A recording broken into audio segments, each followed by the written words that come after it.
Grazie, grazie di nuovo per l'invito. Well, thank you again for inviting me. It's very important for me to be here, also representing Union of Justice, which was the answer to questions I've asked myself since I started being an activist, and since when I started working on climate justice. At the beginning, I was more focusing on anti-racism, also due to my personal history, but I've always been quite sensitive to climate justice and environmentalism.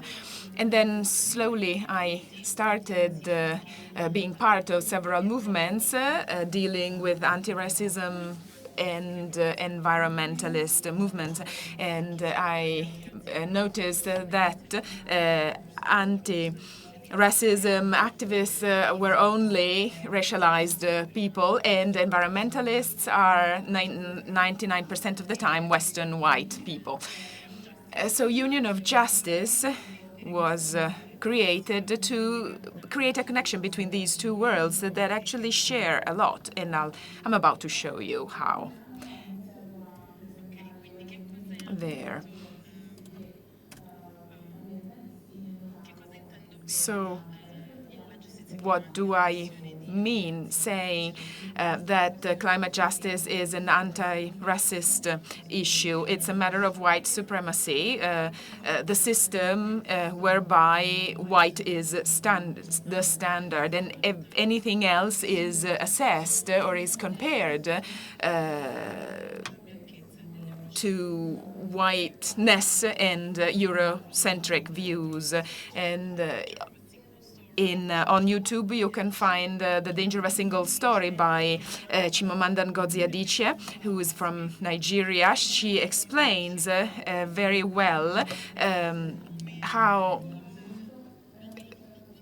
the single point of view strongly limits our critical thinking, our ability to really gather information, what is happening around us. So we end up having just one perspective, which is usually Euro-centered, which this is true in Europe, but also in other countries, also post-colonial countries.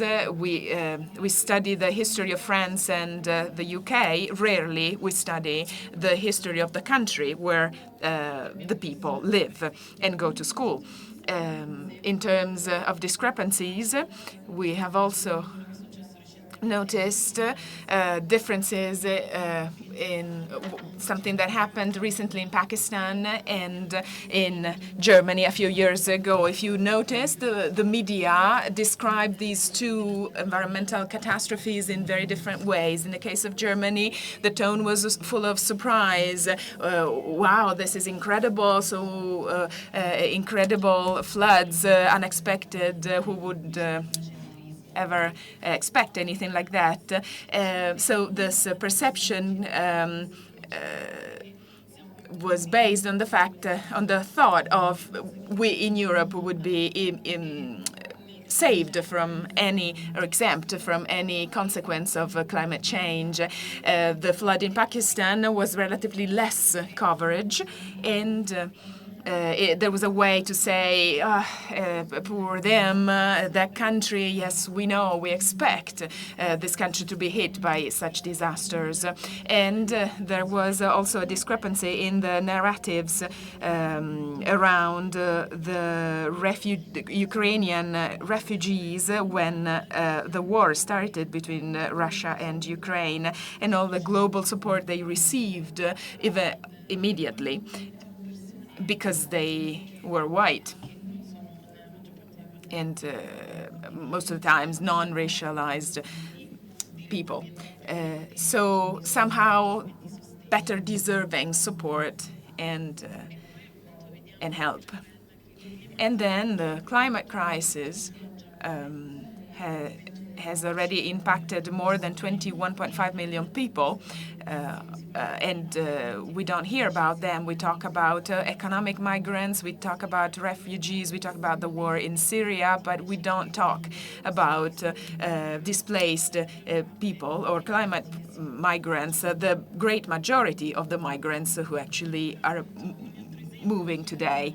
Another example I'd like to share from the media is this invisibilization, which is not by chance, it's expressly looked for. This is an example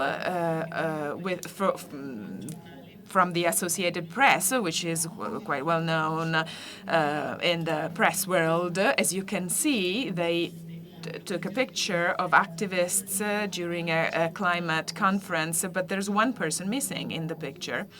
This was the original picture.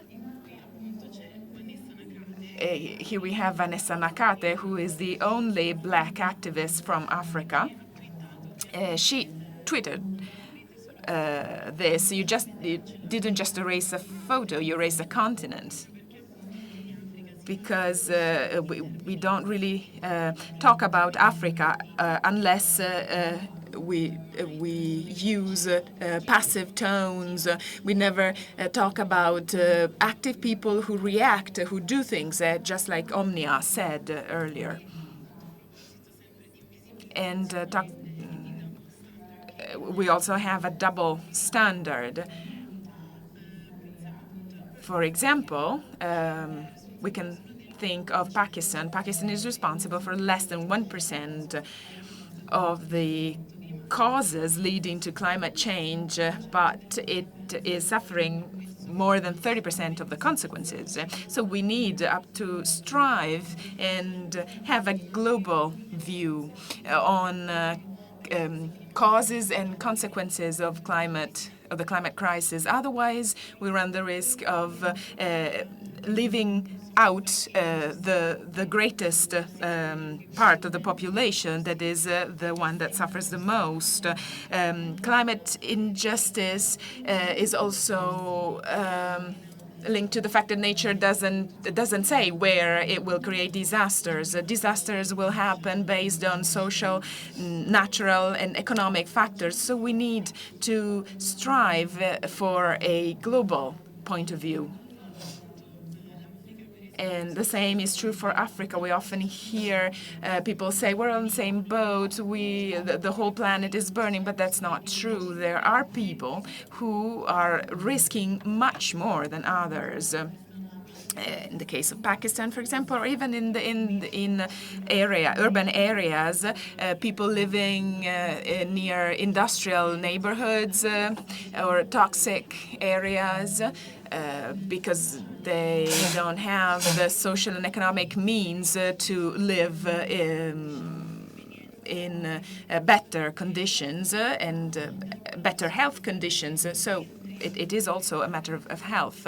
Whereas the owners of these industrial complexes, they live in much safer areas. So again, we're not in the same boat. And Africa is responsible for just 3% of the causes of climate change.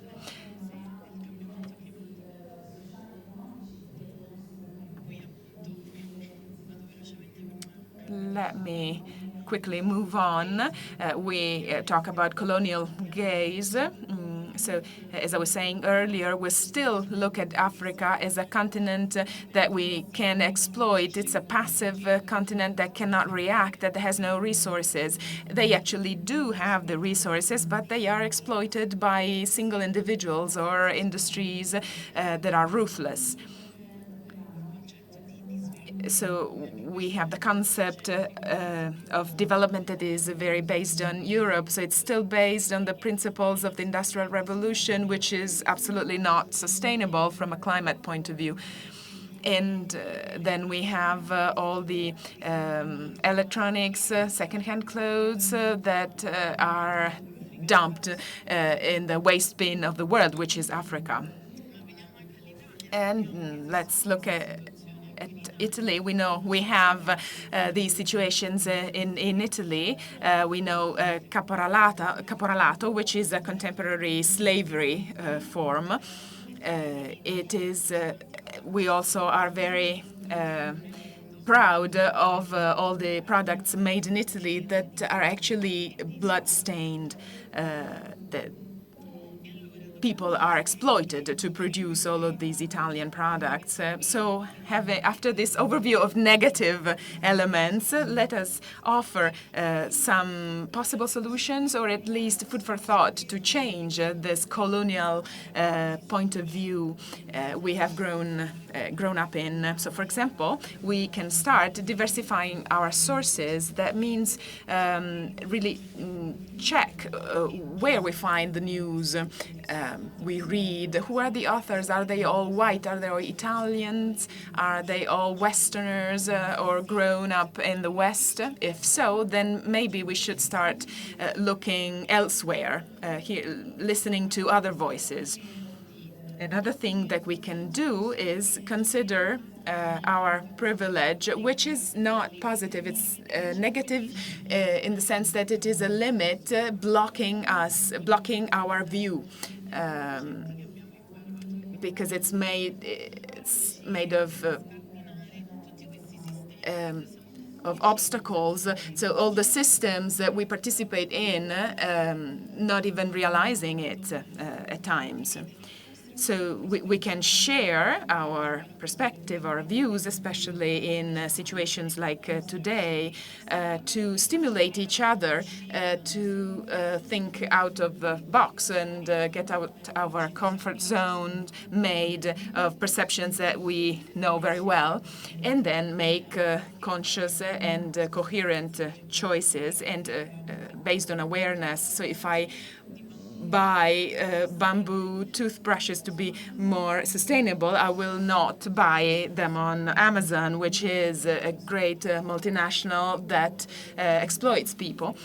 Or to make another example, if I already have 3 plastic toothbrushes, I will not throw them away to replace them with one made of bamboo. We need to stay aware. These are stupid examples, simple examples, but they're just to say that we should not be radical. We need to stay coherent and aware.